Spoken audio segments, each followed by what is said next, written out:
Guys, this is Lisa with your weekly Lyrical Aspirations Inspirational Message. Today we are going to talk about patience. Yes, I know that patience is a virtue, but patience is also a challenge. See, George Horne once said that patience strengthens the spirit, sweetens the temper, stifles anger, extinguishes envy, subdues pride, bridles the tongue, restrains the hand, and tramples upon temptations. So, how do we get there? How do we get to the point where we are able to demonstrate more patience in our lives? Well, there's a couple of things that we can all do on a regular basis to enhance the patience that we have.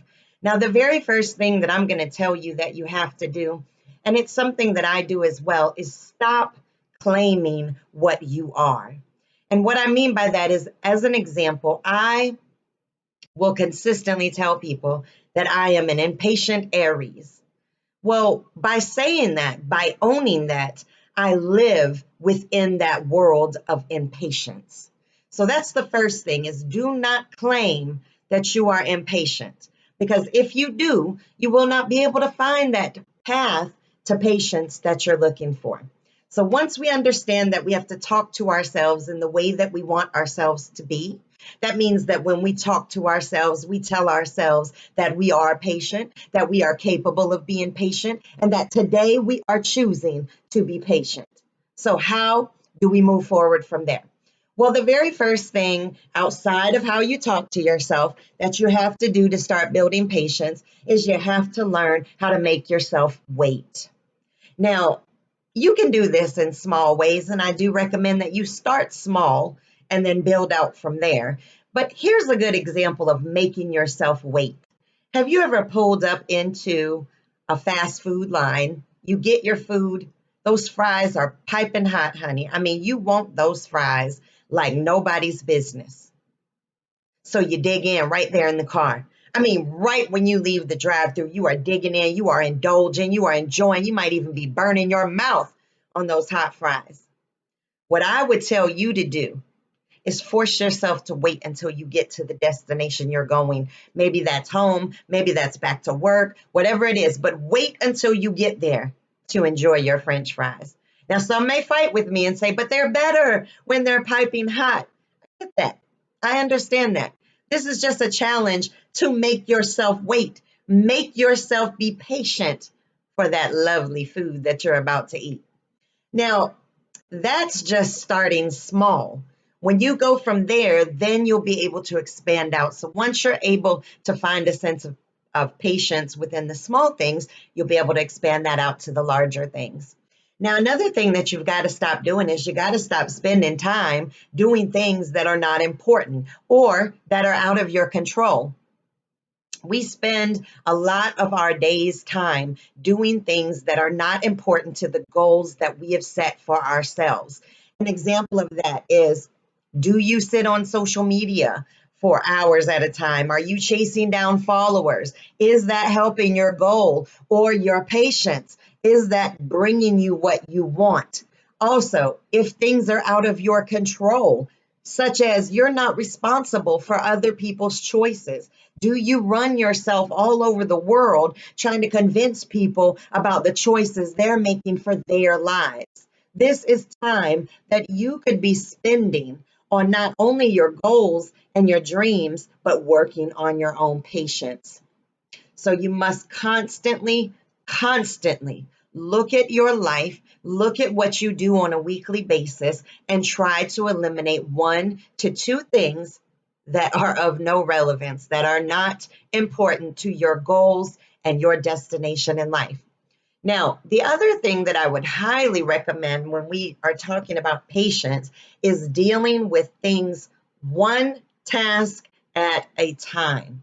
Sometimes we have to multitask in life. That's just the way that it is. But when you get that opportunity to slow it down a little bit and focus on one task at a time. And if we're talking about goals that you're going for or goals that you're waiting to come about, then what you have to do is take the time that you have and make sure that you are setting SMART goals. And when we say SMART goals, that means they are specific, they are measurable, they are attainable, they are relevant, they are timely. You can start to take time to plan out your goals and your dreams, which will allow you to understand patience. It will allow you to understand that your goals have steps that you must climb to get there. You don't just shoot up to the top.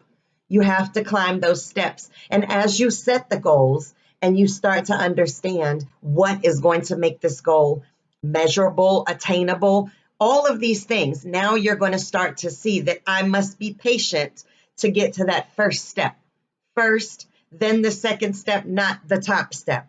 So just making sure that you're setting those SMART goals that make sense and have plan Bs for your goals. That means if this doesn't happen, then I can go about it in this manner. So make sure that you have set up some backup plans. These are important when you set up your goals, and it is equally important with your patience. If you only have one goal that you're aiming for and you have no backup, oh, the stress and the tension that's going to be on you while you're going for that goal is going to be intense. So make sure that you have some backup plans. If this doesn't work the way that I anticipated, then I will try this. So that will help to alleviate some of that anxiety that will cause impatience. Now, the next thing that I will tell you to do, and this is actually important in many different aspects of your life, but you must change your perspective at times. And what I mean by that is, let's say that your child spills a drink. Now, do you really think the child purposely spilled the drink? Maybe, just maybe, they were attempting to hold the cup in a different way and didn't know that it wouldn't work. The same thing would be true if an individual is elderly and they've asked you to repeat something 5 times. You may be frustrated by that, but do you really think that that person purposely didn't want to remember? Or are they struggling with memory issues? See, we have to change our perspective and not look at everything as an attack against us or as something to take us out of our zone mentally. Sometimes things are just the way they are, and we have to be patient with them. If somebody is dealing with some type of mental illness and they have to ask you something more than one time, and we have to change our perspective and understand it from their shoes. Now, the last thing that I'm going to tell you, and it may be one of the most important things when it comes to learning a level of patience, and that is learning how to breathe. Take deep breaths and relax. I know that we want to get to our goals. I know that we want to accomplish great things in our lives. I get that. But sometimes you got to slow down, take some breaths, think about your life, and be patient. Understand what you've already achieved during that moment of breathing and relaxing, whether that be meditating, whether that be taking a walk, whether that be just sitting in a quiet room. Maybe you take a bath at night and light candles and put on soft music. Whatever it does to make you relax, do it. And during that time, I want you to evaluate where you want to go, the direction in which you want to be in, the places you want to find yourself. Now you are learning a level of patience. You can appreciate where you've been, and you can appreciate where you are, and you can be patient for what is to come because you are working towards it. Every day you are putting effort and energy into it, and this is how you build patience. Little by little, work on it. Work on you. Make sure that you don't tell yourself that you are impatient because you will never learn patience that way. Take the time out to think about your life. Eliminate those things that you don't need to do, that you are spending way too much time doing. Eliminate the need to control things, and you will start to learn patience. And when you start to learn patience, the beautiful thing about it is everybody around you is going to learn it as well on a different level. You can be that trendsetter. Go out here, teach people how to be patient, not by your mouth, not by your words, but by your actions. Now, with that said, guys, I want you to go out here, make this an amazing week, and come back and check me out next week.